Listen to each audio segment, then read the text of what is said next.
You've been taught that goodness is the goal, that if you keep being kind, patient, accommodating, if you keep swallowing your anger and sanding down your edges, then life will somehow reward you, that maybe people will finally see your worth, that if you play by the rules and don't upset anyone, you'll be loved for it. But somewhere along the way, you've started to realize it doesn't work like that. You do everything right, and still you're overlooked, disrespected, taken for granted, and worst of all, you're exhausted, not from doing wrong, but from trying so hard to always do right. You weren't born trying to be good. You learned to. You were trained to, slowly, carefully, by a system that needed you to be useful more than it needed you to be whole. Be good really meant be easy to manage. It meant suppress what makes others uncomfortable. It meant sacrifice your needs for the comfort of others. And when you did, they called you virtuous. They praised your selflessness. But what they were really admiring was how well you erased yourself. Nietzsche warned us about this morality. He called it slave morality, the kind of goodness that comes not from strength but from fear, the kind that disguises submission as virtue, where meekness is mistaken for nobility and obedience for righteousness, where you define your worth in contrast to others. I'm not selfish like them. I'm not cruel like her. I'm not angry like him. But if your goodness is always about what you're not, who are you really? The truth is, you don't want to be a good person. Not deep down. You want to be a whole person, someone who doesn't just react to others, but defines themselves on their own terms. You want to speak your mind without guilt. You want to draw boundaries without shame. You want to be seen without performing. And most of all, you want to stop living as a character someone else wrote for you. But letting go of good feels dangerous, doesn't it? Because your identity is built on it. Being good was how you made sense of yourself. It was how you coped. You were good because you had to be. Goodness kept the peace in your family. It got you approval when you were lonely. It gave you a purpose when everything felt unstable. But now it's starting to choke you. You feel it every time you say yes when you want to say no. Every time you apologize for something that isn't your fault. Every time you smile through discomfort, let things slide, make excuses for someone else's behavior, swallow your anger like poison and call it patience. You don't even know what you want anymore. You only know what keeps others from disapproving of you. Being good has made you predictable, and predictability is not virtue, it's vulnerability. People learn exactly how to use you, how to pull guilt from your bones like strings on a puppet. They praise your empathy while exploiting it. They call you loyal while testing the limits of your silence. They know you won't push back, won't walk away, won't risk seeming selfish. They know your morality is a leash. There's nothing moral about being miserable. The problem isn't that you care. It's that you've mistaken guilt for guidance. You've confused discomfort with wrongdoing. But guilt isn't a compass. It's often a collar. And the people who taught you to chase approval, who made you afraid of being seen as difficult, selfish, cold, were just protecting their comfort, not your character. Machiavelli once wrote that it is better to be feared than loved if you cannot be both. That may sound harsh, but the point isn't to become cruel. It's to recognize that respect must come before affection, or the affection will be hollow. You've tried to be loved first. You've begged for it with your goodness. But love that depends on your self-erasure is not love. It's performance, and you're exhausted from the applause. You think being good makes you safe. But safety is not the absence of conflict. It's the presence of self. You want peace? Then let them be upset. Let them be uncomfortable. Let them call you selfish. Let them walk away. You will survive. More than that, you will begin. Because until now, you've only been surviving as a version of yourself tailored to others. So stop trying to be a good person. Start trying to be a true one. True to what you feel, true to what you think, true to what you need, even if it makes others uncomfortable, even if it costs you admiration, even if it breaks the image they had of you. Because the image was never yours to begin with. You were just maintaining someone else's projection, polishing a mirror that never reflected you in the first place. Carl Jung said, "The privilege of a lifetime is to become who you truly are." But that privilege is not granted by virtue. It's earned through confrontation. You must confront who you've been pretending to be. You must confront the people you feared disappointing. You must confront the pain of no longer fitting the role. And then, slowly, gently, you must start remembering who you were before you were trained to please. You were not born polite. You were born primal, intuitive, demanding, messy, honest. Your goodness was grafted onto you like armor, but now it's rusting. Now it's too heavy. You've outgrown it. And what lies underneath is not evil. It's alive. You don't need to prove your goodness anymore. You need to reclaim your selfhood. You need to stop managing other people's impressions of you. Their comfort is not your responsibility. Their confusion is not your burden. Their approval is not your oxygen. What happens if you stop being nice in ways that make you resentful? What if you stop pretending to be unaffected, unfazed, unbothered? What if you admit that you're tired of being so damn agreeable? What if you let yourself be real instead of righteous? Being good has never protected you from being misunderstood, manipulated, or mistreated. It only made it harder for you to speak up when it happened. Because good people don't complain. Good people forgive. Good people take the high road. But that road is often lonely and full of quiet bitterness, and no one thanks you for walking it. You don't owe anyone your silence just because they call it grace. You don't owe anyone your emotional labor just because they call it kindness. You don't owe anyone your compliance just because they call it maturity. There's no medal waiting at the end of this. No prize for being agreeable. No reward for shrinking to fit someone else's comfort zone. And the longer you perform, the more estranged you become from yourself. Until one day, you look in the mirror and don't recognize the person staring back. Not because you've changed, but because you were never fully there to begin with. It's time to come back. Not to goodness, but to truth. Truth will cost you. But so does the lie of being good. The lie costs you your energy, your time, your boundaries, your desires. The lie costs you years of pretending. Truth, at the very least, gives you yourself. So stop trying to be a good person. Start becoming a whole one. And remember, if your kindness doesn't include yourself, it's not kindness. It's compliance. If your generosity empties you, it's not virtue. It's self-abandonment. And if your moral compass always points away from your own needs, it might be broken.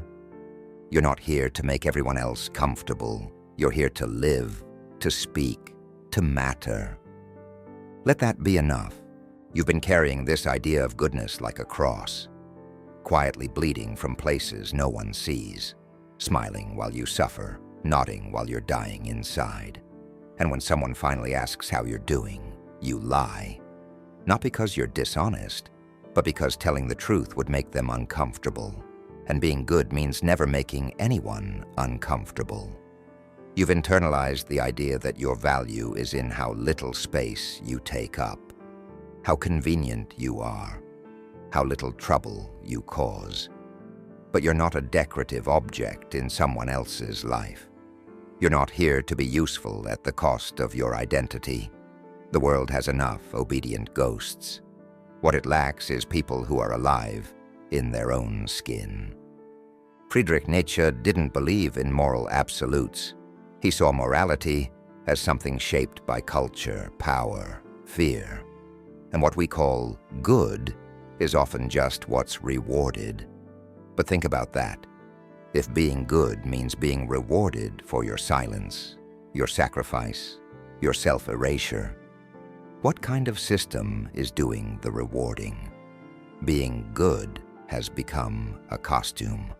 You put it on every morning like armor you don't remember agreeing to wear. And sometimes you confuse the costume for your character.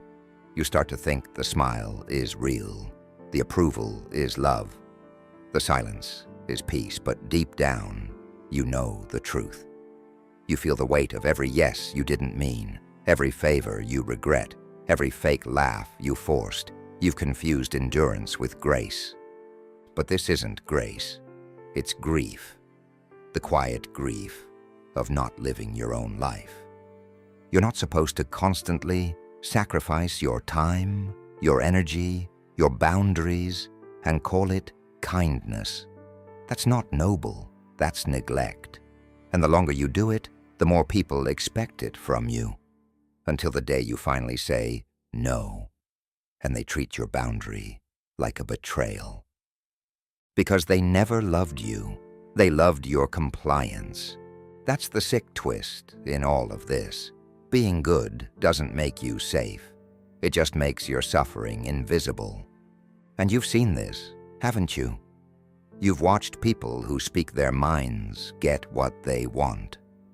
People who draw hard lines get respected. People who risk being disliked end up more authentic, more whole, more free. And you wonder why you can't do the same, why it feels impossible to stop being good, even when it's clearly not working. It's because the role runs deep. It was rooted in you before you knew better.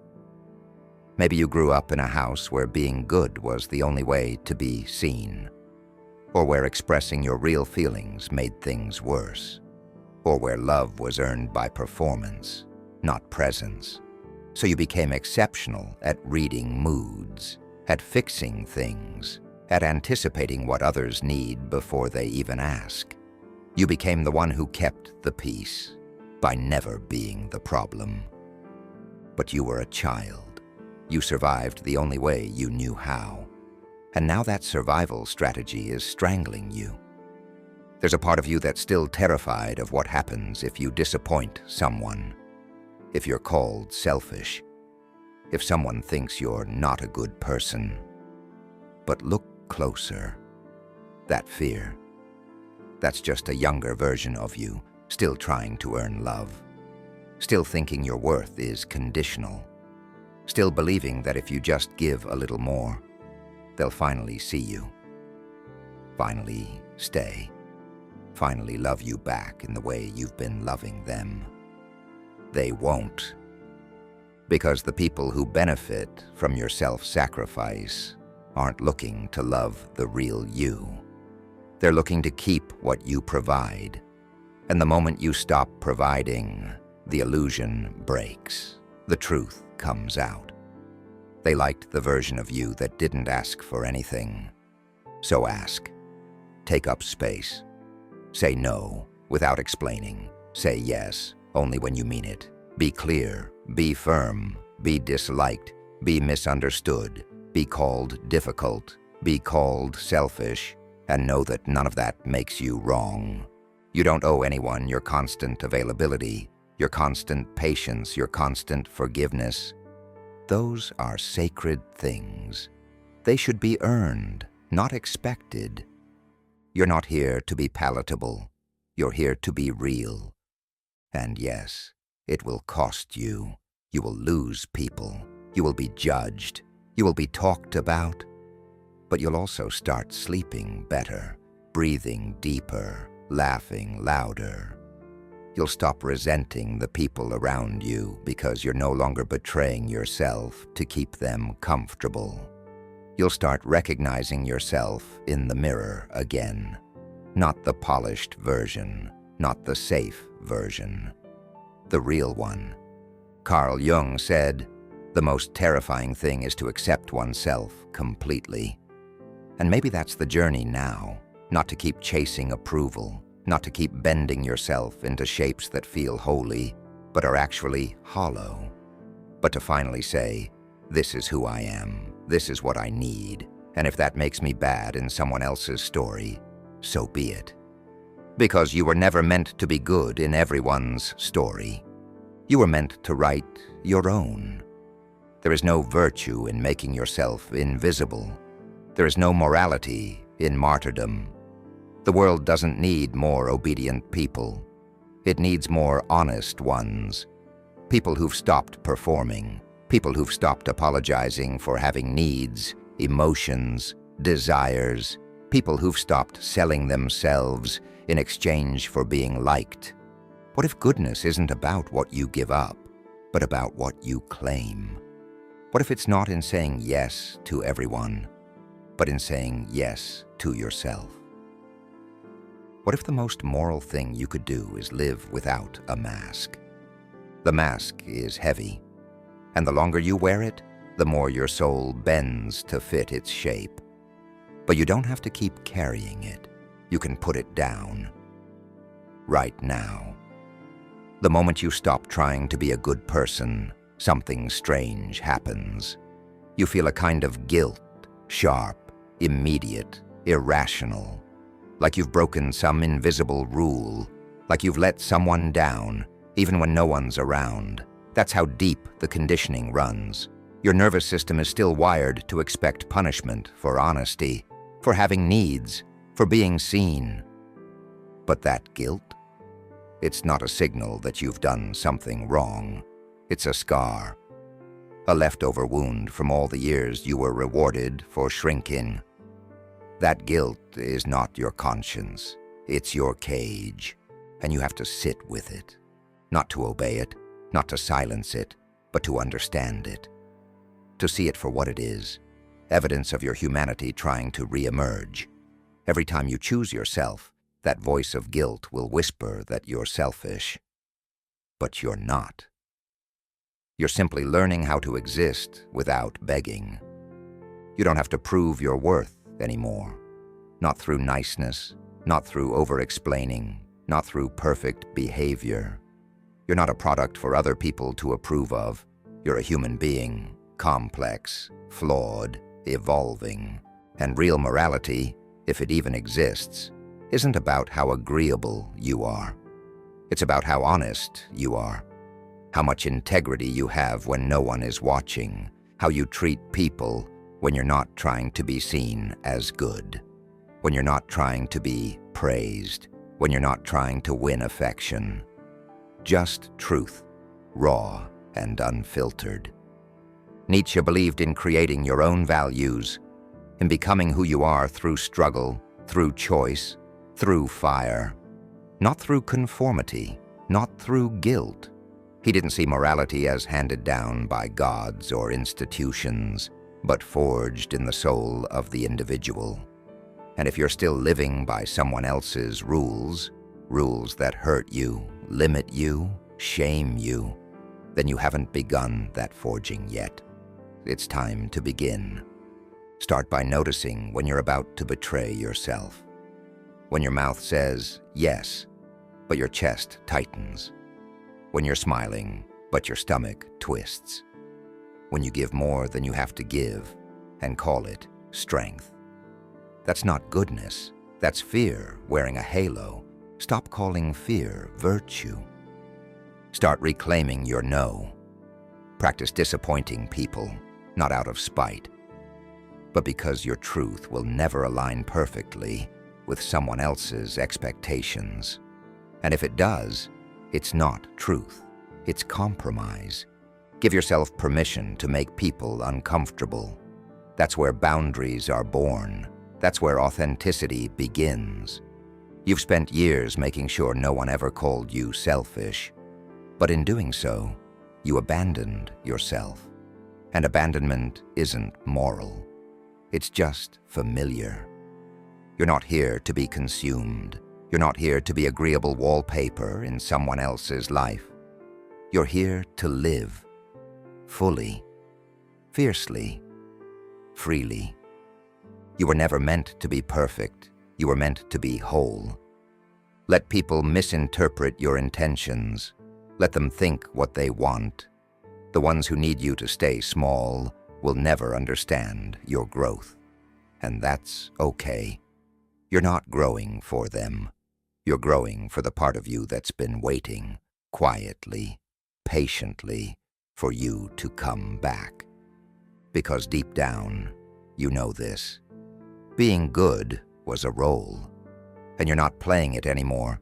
You're not the peacemaker, not the fixer, not the endlessly forgiving soul who sacrifices herself for everyone else's comfort. You're done bleeding just to keep the room clean. You are not a saint. You are not a martyr. You are a person, and people are not meant to be endlessly compliant.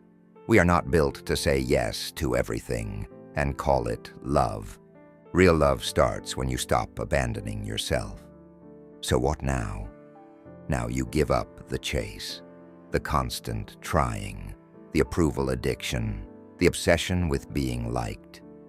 You let go of being good in the eyes of people who wouldn't love you without the costume anyway. You don't owe the world your silence. You don't owe it your obedience. You owe it your truth. Even if it's messy, even if it's loud, even if it breaks the rules of who you were supposed to be. Because who you were supposed to be was never your choice. It was handed to you, built out of someone else's fears, someone else's limitations, someone else's idea of what makes a good person. You get to return that now. You get to begin again, and this time, you get to choose what kind of person you are. Not based on guilt, not based on image, not based on compliance, but based on what's real, what's alive, what's true. You don't need to earn your place in this world. You already belong, not because you're good, but because you're here, because you breathe, because you exist. And that in the end is enough.